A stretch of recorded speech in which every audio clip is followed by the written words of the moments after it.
Il y a quelque chose que je dois te dire. Quelque chose que j'ai découvert il n'y a pas longtemps. Et franchement, depuis ce jour-là, je vois le monde différemment.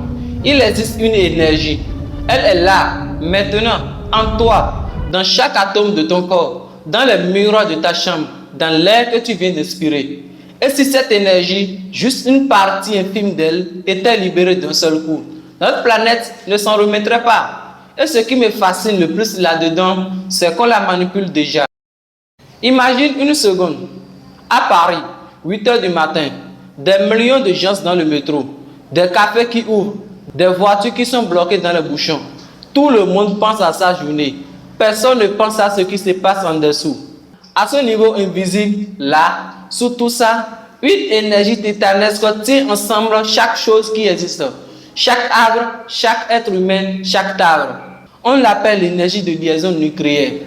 Et honnêtement, quand j'ai compris ce que ça représentait vraiment, j'ai eu du mal à continuer à lire normalement. Parce que voilà, 1 kilogramme d'uranium enrichi contient autant d'énergie que 3 millions de kilogrammes de charbon. 3 millions. Laisse ça rentrer une seconde. Et ce n'est même pas encore la partie qui devrait t'inquiéter. Pour comprendre vraiment ce dont je parle, il faut qu'on aille à l'intérieur de la matière. Pas métaphoriquement, littéralement. Au cœur d'un atome, il y a quelque chose d'étrange. Des protons qui se repoussent violemment entre eux. Ils veulent exploser. Là maintenant, tout de suite. Mais quelque chose les retient. Une force encore plus puissante que cette répulsion. On l'appelle la force nucléaire forte. Et tant que ces deux forces tiennent, tout va bien. Mais si tu brises cet équilibre, c'est là que ça devient très dangereux. Et c'est exactement ce qui s'est passé le 6 août 1945 à 8h45 du matin à Hiroshima. 1 kilogramme d'uranium. En moins d'une microseconde, plus de 140 000 personnes mortes. Une ville entière rasée. Des ombres humaines brûlées dans le béton.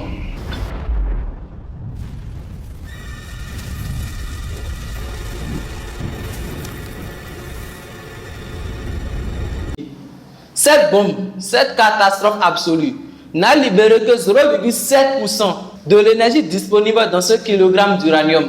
0,7. Le reste est encore là, intact, emprisonné. Ça, c'est le moment où j'ai compris que quelque chose d'étrange se cachait derrière tout ça. Parce que si 0,7% fait ça à Hiroshima, qu'est-ce que le reste est capable de faire? Et ce n'est même pas encore la partie la plus folle. Laisse-moi te décrire quelque chose. Imagine que tu es en haut d'une tour, quelque part à Tokyo. Il est 22 heures. La vie brûle de partout. Des dizaines de millions de personnes en dessous de toi. Des restaurants, de la musique, des conversations, de la vie.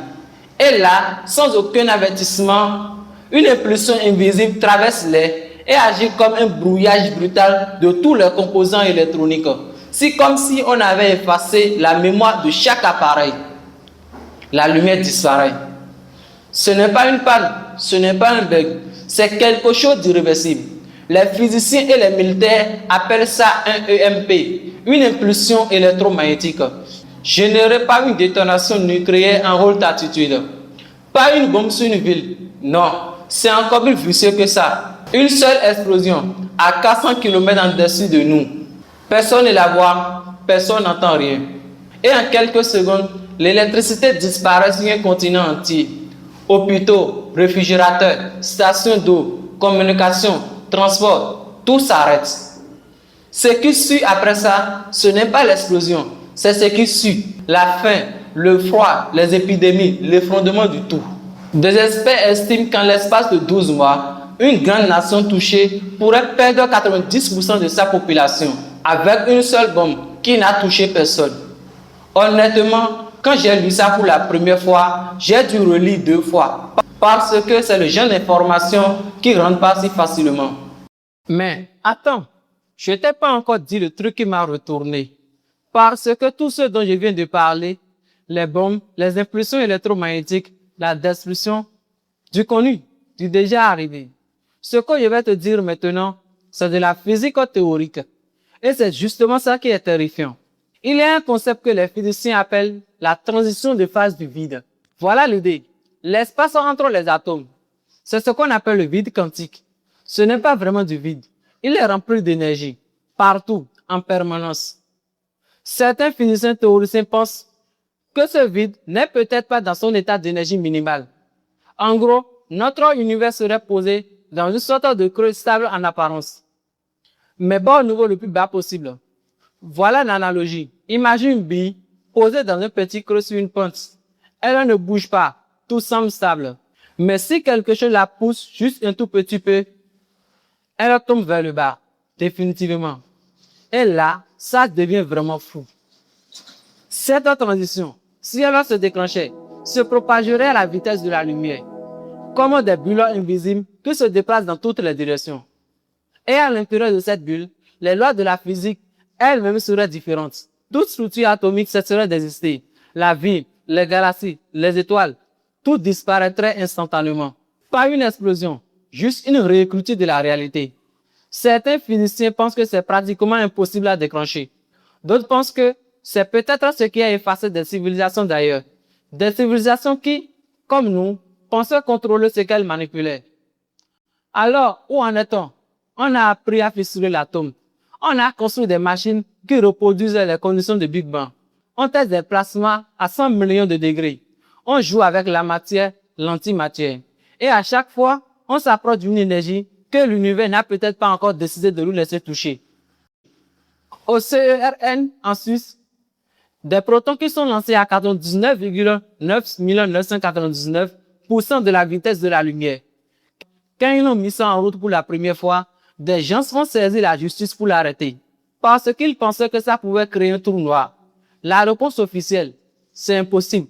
Mais la réponse des physiciens, on est très confiant, mais on n'a jamais fait ça avant. On joue avec une énergie que l'univers a créée, avec des outils construits en 50 ans d'histoire industrielle, avec des cerveaux qui ont évolué à la base pour chasser des mammouths. La vraie question, ce n'est pas de savoir si cette énergie peut détruire la planète. On sait que oui. La vraie question, c'est celle-ci.